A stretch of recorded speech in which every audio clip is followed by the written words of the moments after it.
जय हिंद दोस्तों। आज के इस वीडियो में मैं आप सबसे आरआरबी टेक्नीशियन के ग्रेड 3 के कट ऑफ के विषय में बात करूंगा कि आंसर के आने के बाद आपका कट ऑफ क्या हो सकता है। और मैं जो आपको कट ऑफ बताऊंगा वो आपका सभी बच्चों का कट ऑफ बताऊंगा कि आपका जो पीसीएम वाले बच्चे हैं उनका कट ऑफ क्या होगा, उसके बाद जो आईटीआई के इलेक्ट्रीशियन वाले बच्चे हैं उनका कट ऑफ क्या होगा, जो आपके फिटर वाले बच्चे हैं उनका कट ऑफ क्या होगा, और उसके बाद जो आईटीआई के अदर ट्रेड वाले बच्चे हैं उनका कट ऑफ क्या होगा। यानी सभी बच्चों के कट ऑफ के विषय में बात करूंगा और उसके साथ साथ यह भी बात करूंगा कि आपका जो एग्ज़ाम हुआ है वो कुल मिलाकर के 23 शिफ्ट में आपका एग्ज़ाम हुआ है, तो शिफ्ट वाइज आपका डाटा क्या है और किस शिफ्ट को कितना नॉर्मलाइजेशन में फ़ायदा मिलने वाला है। क्योंकि नॉर्मलाइजेशन जो होता है रेलवे में वो 10 से 12 नंबर का नॉर्मलाइजेशन होता है। तो आप सभी लोग इस वीडियो को लास्ट तक अवश्य देखिएगा। यदि आपको यह वीडियो अच्छा लगे तो आप सभी लोग इस वीडियो को लाइक कर सकते हैं, अपने दोस्तों के साथ इस वीडियो को अवश्य शेयर कीजिएगा।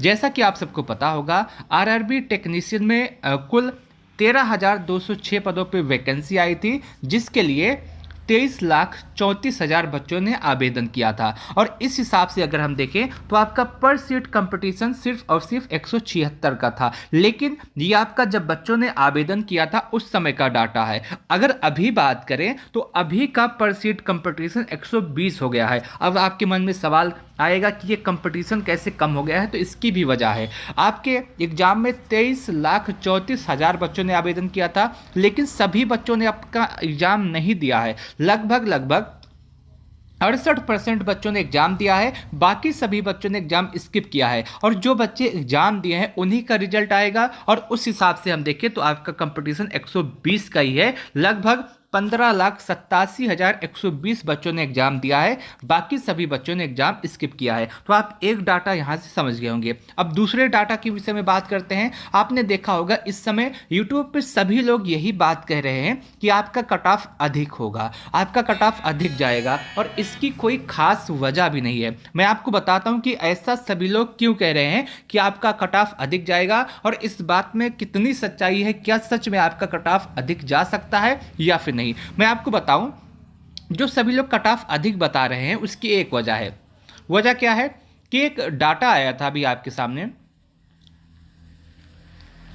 रैंक गुरुजी का, और उस डाटा में हमको ये पता चला है कि एक बच्चा ऐसा है जिसका स्कोर 97 है, एक बच्चा ऐसा है जिसका स्कोर 97 है, एक बच्चा ऐसा है जिसका स्कोर आपका 96 है, वहीं एक बच्चा ऐसा है जिसका स्कोर 95 है, और एक बच्चा ऐसा है जिनका स्कोर 93 है। अब इन सभी बच्चों के स्कोर देखने के बाद ये बताया जा रहा है कि आपका जो कट ऑफ है वो अधिक होगा। देखिए, ये बात तो आपकी सही थी कि पेपर आपका इजी था, लेकिन ये बात आपकी बिल्कुल भी नहीं सही है कि आपका जो कट ऑफ है वो 80 या 85 या 90 प्लस चला जाए। इसकी भी एक वजह है। वजह क्या है मैं आपको बता देता हूँ। मान लीजिए कि एक बच्चा है जिनका स्कोर 96 प्लस है, तो सभी बच्चों का स्कोर 96 प्लस तो हो नहीं सकता। एक मान लीजिए कि 107 बच्चे ऐसे हैं जिनका स्कोर 91 से अधिक है, और उसके बाद 1,312 बच्चे ऐसे हैं जिनका स्कोर 86 से अधिक है, और उसके बाद अगर हम देखें तो 13,129 बच्चे ऐसे हैं जिनका स्कोर 76 से अधिक है। अब ये सभी बच्चे, तो ये जरूरी नहीं कि आपके एक ही जोन में होंगे, और यह भी जरूरी नहीं कि ये सभी बच्चे जो हैं जिनका स्कोर है ये सिर्फ और सिर्फ पीसीएम वाले हों, या फिर ये सिर्फ और सिर्फ आईटीआई वाले हों, या फिर ये सिर्फ और सिर्फ फिटर वाले हों, या फिर ये इलेक्ट्रीशियन वाले हों। जो इतना बच्चों का स्कोर है ये सभी बच्चों का स्कोर होगा, और इसमें ज़्यादातर बच्चे आपके पीसीएम वाले होंगे। जब पीसीएम वाले ज़्यादातर बच्चे इसमें होंगे तो क्या आईटीआई और फिटर वाले जो बच्चे हैं, इलेक्ट्रीशियन वाले बच्चे हैं, उनका कट ऑफ कैसे अधिक जा सकता है, आप ये भी सोचिएगा।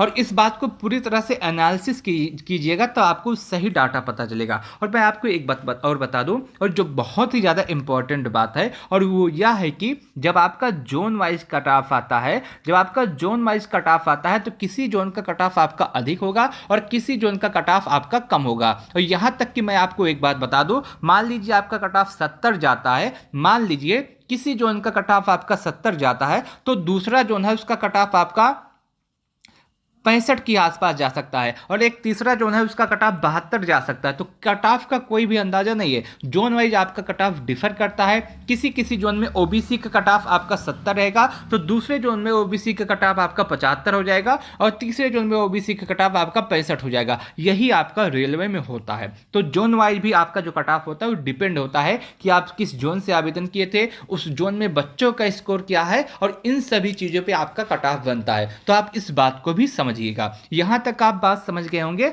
तो आप कट ऑफ को समझने में आपको बिल्कुल भी दिक्कत नहीं होगी। मैंने आपको बता दिया कि जो आपका डाटा आया है 1 लाख बच्चों का, उसमें एक बच्चा ऐसा है जिसका स्कोर जो है आपका 96 से अधिक है, वो ओबीसी वाला बच्चा है। एक बच्चा ऐसा है जिनका स्कोर 107 है, और उसके बाद एक बच्चा ऐसा उसके बाद 1312 बच्चे ऐसे हैं जिनका स्कोर 86 या उससे अधिक है। उसके बाद 5460 बच्चे ऐसे हैं जिनका स्कोर 81 या उसके अधिक है, और उसके बाद 23190 बच्चे ऐसे हैं जिनका स्कोर 71 या उससे अधिक है। यहाँ तक आप बात समझ गए होंगे। उसके बाद आता है आपका शिफ्ट वाइज डाटा कि किस शिफ्ट में कितना स्कोर है और एवरेज स्कोर कितना बन रहा है। मैं आपको 2 डाटा दिखाने वाला हूँ, एक आपका रैंक मित्रा का डाटा है और एक आपका रैंक गुरुजी का डाटा है। दोनों डाटा अगर आप एनालिसिस करेंगे तो टॉप के जो आपके सबसे हार्ड शिफ्ट है वो दोनों डाटा में रहेंगे, और जो सबसे इजी शिफ्ट है वो भी दोनों डाटा में है। इससे ये पता चलता है कि जो आपकी तीनों शिफ्ट हैं चारों, इसी में से आपका एक हार्ड शिफ्ट है और इसी में से आपका एक इजी शिफ्ट है। मैं आपको डाटा दिखाना चाहता हूं। डाटा आपके सामने सबसे पहले रैंक मित्रा का प्रस्तुत किया जा रहा है, और रैंक मित्रा के अगर डाटा के हिसाब से चले तो अभी तक का जो सबसे ज्यादा हार्ड शिफ्ट है वो 23 दिसंबर का मॉर्निंग शिफ्ट है, जिसमें बच्चों का एवरेज स्कोर 58 है। पहली बात। दूसरी बात अगर हम बात करें तो जो दूसरा सबसे हार्ड शिफ्ट माना गया है रैंक मित्रा के आधार पे, वो आपका 23 दिसंबर का ही इवनिंग का शिफ्ट माना गया है, जिसमें बच्चों का एवरेज स्कोर 58 है। उसके बाद तीसरे नंबर पे आपका आता है 29 दिसंबर का दोपहर का शिफ्ट, जिसमें बच्चों का एवरेज स्कोर 58.95 है। और उसके बाद आता है 24 दिसंबर का दोपहर का शिफ्ट, जिसमें बच्चों का एवरेज स्कोर आपका 59 के आसपास है। ये आप 3 शिफ्ट आप यहाँ पे 4 शिफ्ट आपने यहाँ पे देख लिया, और इन चारों शिफ्ट का आप जो है दिनांक और शिफ्ट याद अभी से कर लीजिएगा, क्योंकि अभी इसकी ज़रूरत पड़ेगी एनालिसिस करने में। और उसके बाद अगर हम देखते हैं रैंक गुरुजी के डाटा की तरफ, तो इसमें जो सबसे हार्ड शिफ्ट माना गया है वो 29 दिसंबर का माना गया है, जो दोपहर की शिफ्ट, जिसमें बच्चों का एवरेज स्कोर 52 है। और दूसरी तरफ जो सबसे इजी शिफ्ट, जो सबसे हार्ड शिफ्ट है सेकंड नंबर पे, वो आपका 23 दिसंबर का मॉर्निंग का शिफ्ट है, जिसमें बच्चों का एवरेज स्कोर 53 है। और तीसरे नंबर का सबसे हार्ड शिफ्ट है वो भी आपका 23 दिसंबर का इवनिंग का शिफ्ट है, जिसमें बच्चों का एवरेज स्कोर 53 है। और चौथे नंबर पे आपका आता है 26 नवंबर का इवनिंग का शिफ्ट, जिसमें बच्चों का एवरेज स्कोर 53 है। अगर आप इस 3 डाटा को देखें तो आपको ही पता चल जाएगा, पहला, दूसरा, तीसरा, और यहाँ पर भी पहला और दूसरा और ये तीसरा। अगर हम इसको देखें तो इसमें जो आपका दो टॉप 23 दिसंबर का जो 2 शिफ्ट है, इसमें भी आपका 23 दिसंबर का 2 शिफ्ट है। और पहले नंबर पे यहाँ पे आपका 29 दिसंबर है, यहाँ पर भी पहले नंबर पे 29 दिसंबर है। तो आप देख रहे होंगे ये 3 जो शिफ्ट है यही आपके सबसे हार्ड शिफ्ट होंगे। आप इस बात को भी नोट कीजिएगा। ये इस डाटा में आपका पहले नंबर पे है और इस डाटा में आपका 3rd नंबर पे है। लेकिन जब और बच्चों का डाटा आएगा तो ये चीज़ें और भी ज़्यादा क्लियर हो जाएंगी। तो आप अभी इसको लेकर के परेशान न हो। मैंने हार्ड शिफ्ट देख लिया, अब इजी शिफ्ट की बात करते हैं। देखिए जो इजी शिफ्ट माना गया है दोनों डाटा की तरफ, वो भी लगभग सेम माना गया है, उसमें भी लगभग समानता है। अगर आप इसको देखें तो 24 दिसंबर का जो इवनिंग का शिफ्ट है, ये रैंक गुरुजी की तरफ से ये आपका सेकंड नंबर पे सबसे इजी शिफ्ट है। और रैंक मित्रा की तरफ अगर हम देखें तो यही आपका जो शिफ्ट है ये सबसे ज़्यादा इजी माना गया है रैंक मित्रा की तरफ से।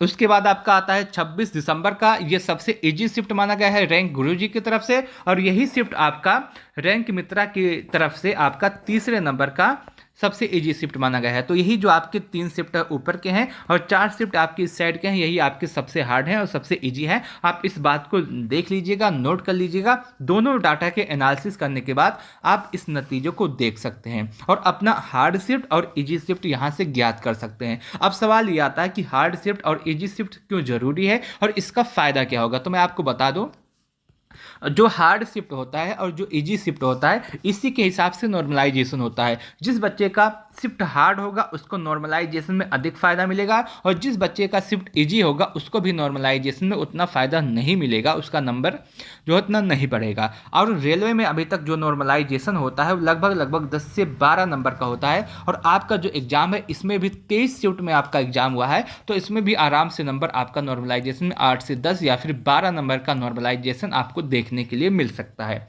तो आप इस बात को भी नोट कीजिएगा। और यदि आपका स्कोर इस समय थोड़ा सा कम है और आपका शिफ्ट यदि हार्ड शिफ्ट में है तो आप बिल्कुल निश्चिंत हो जाइए। तब भी आपको अगर 10 नंबर भी आपका इंप्रूव हो जाता है तो आप और स्टूडेंट से बहुत ही ज़्यादा आगे चले जाएंगे। अब सवाल आता है कि इन सभी को एनालिसिस करने के बाद कट ऑफ कितना होगा। अगर कट ऑफ की बात करें तो मैंने आपको बताया था मैं सभी कट ऑफ बताऊंगा, और आप इस डाटा को देख रहे होंगे इस समय। आप इसको देखिए, यहीं से आपको कट ऑफ की जानकारी मिलेगी। देखिए कट ऑफ की अगर हम बात करें तो कट ऑफ आपका, सबसे पहले मैं पीसीएम वाले बच्चों की कट ऑफ की बात करता हूं। पीसीएम वाले बच्चों का जो कट ऑफ है, यूआर के लिए 75 से 80 के आसपास, ओबीसी के लिए 70 से 74, ईडब्ल्यूएस के लिए 70 से 74, एससी के लिए 66 से 70 और एसटी के लिए 61 से 65 के आसपास हो सकता है। उसके बाद आईटीआई में इलेक्ट्रीशियन और फिटर वाले बच्चों की बात करें तो इसमें यूआर का कट ऑफ 72 से 76, ओबीसी का कट ऑफ 70 से 74, ईडब्ल्यूएस का कट ऑफ 68 से 72, एससी का कट ऑफ 64 से 68 और एसटी का कट ऑफ 60 से 64 के आसपास हो सकता है। और उसके बाद बात आती है आईटीआई के अदर ट्रेड वाले बच्चों की, जिसमें यदि आप यूआर हैं और आपका स्कोर 68 से 72 के आसपास है तो आपका बहुत अच्छा स्कोर है। यदि आप ओबीसी हैं और आपका स्कोर 65 से लेकर के 68 के आसपास है तो आप सेफ हैं। यदि आप ईडब्ल्यूएस हैं और आपका स्कोर 64 से लेकर के 68 के आसपास है तो आप सेफ हैं। यदि आप एससी हैं और आपका स्कोर जो है 58 से 62 के आसपास है तो आप सेफ हैं। और यदि आप एसटी हैं और आपका स्कोर 55 से 60 के आसपास है तो आप सेफ हैं। ये आपका पूरा कट ऑफ हो सकता है, और यदि आपका इतना स्कोर है तो आप बिल्कुल निश्चिंत हो जाइए, आपका सिलेक्शन होने वाला है। मैं उम्मीद करता हूं कि आपको यह जानकारी अच्छी लगी होगी, आपको यह वीडियो अच्छा लगा होगा। यदि आपको वीडियो अच्छा लगा हो तो आप इस वीडियो को लाइक कर सकते हैं और कमेंट सेक्शन के माध्यम से अपना स्कोर जरूर बताइएगा कि आंसर की से मिलान करने के बाद आपका स्कोर कितना बन रहा है। मैं आपको बताने का प्रयास करूंगा कि उस स्कोर में आपका सिलेक्शन होगा या फिर नहीं। इस वीडियो को लास्ट तक देखने के लिए आप सबका बहुत बहुत धन्यवाद।